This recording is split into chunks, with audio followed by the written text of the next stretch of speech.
Who are shareholders? A basket of tomatoes won't buy you a ship, or hire a crew, or pay for trading.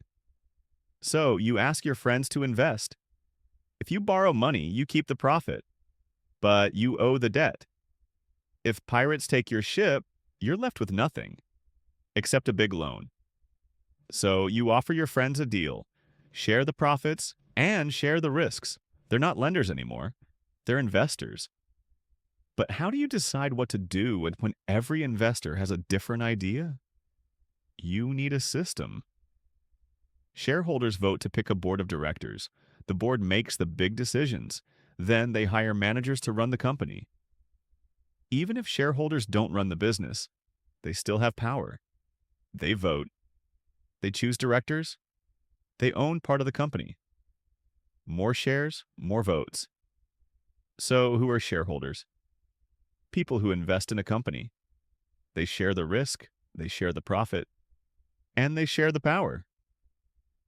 Want to know what a share really is? Watch the next video.